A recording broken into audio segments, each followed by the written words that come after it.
I attended the ashrams in Kerrville, Texas, Mount Wesley, and heard him preach every single summer. And then after a couple of summers, I became acquainted enough that I asked him to baptize our daughter, Marlene, back in 1957. And I really believe that is the only time he baptized any baby anywhere. He may have baptized in India, adults perhaps. So after 2 or 3 years in the Kerrville ashram, he told me about his plan to hold an ashram in Mexico, Puerto Rico, and South America. Would I be able to accompany him and translate and be a companion in his journey and help him with logistics along the way? So I immediately said, yes, I'll do it. And that's how it happened.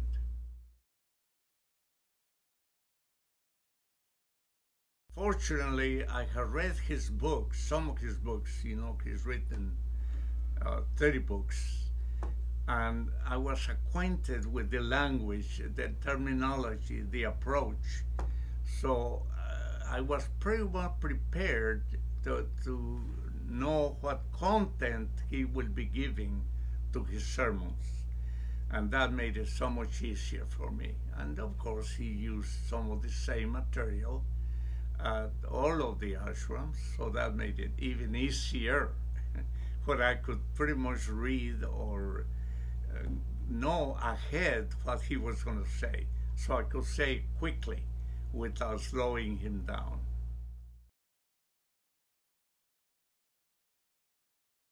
Humility. One of the saints of the church has written saying there are three virtues in life that are important. The first one is humility, the second one is humility, and the third is humility. Stanley Jones' middle name could be humility. He acknowledged whatever compliments. He never expected compliments. He was never seeking for a compliment. But compliments came all the time in writing and in following his presentations. The second one, I will identify him as being a disciplined person, highly disciplined. He practiced what he preached, and he followed a systematic program of physical exercise every morning and every evening, which was amazing. And then the other one that I would identify, humility, discipline, as a preacher. We don't think of him as being a homiletician or a professor in homiletics, but I learned a lot about homiletics from him. For instance, he said, don't play with words in your sermon. Don't use play of words. Secondly, he said, be brief. That doesn't mean he necessarily practiced that. With the translation, obviously, it could not be brief. It could be just about twice as long.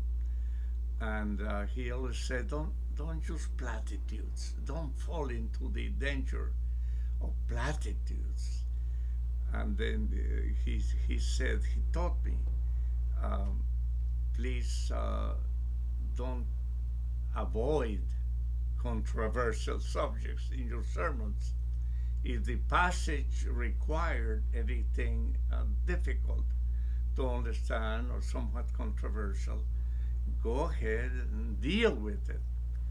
And then he said, last but not the least, be real. Feel what you're preaching.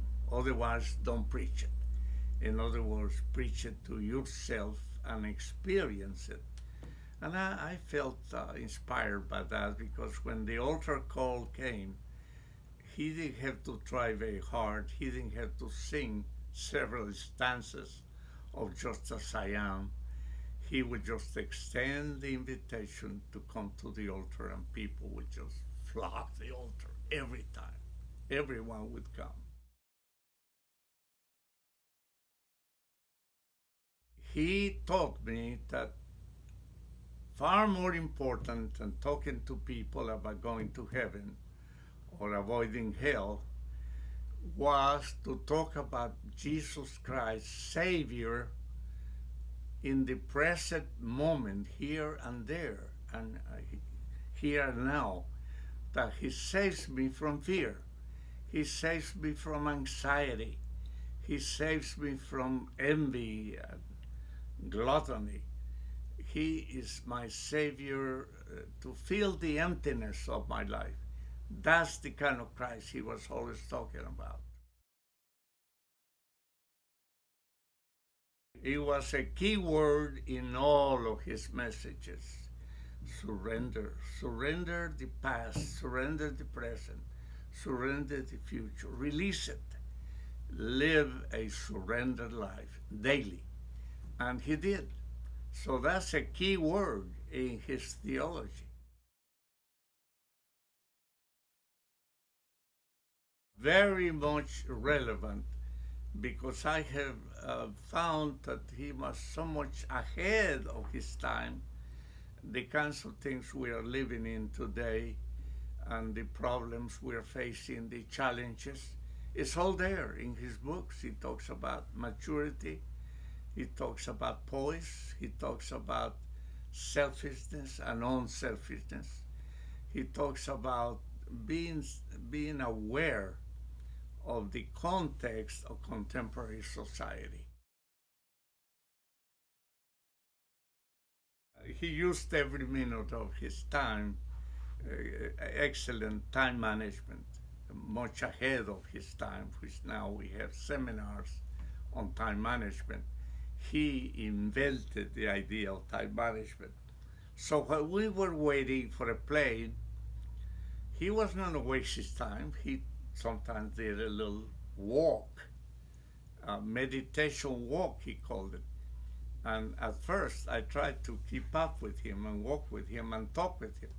So he said, "Dear brother, let me have a silent meditation walk."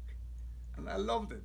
I sat down, read a book while he did his meditation walk in silence. The silence, like the Quakers, even more like the Quakers, because the Quakers is sort of corporate silence, and one of them gets up and shares.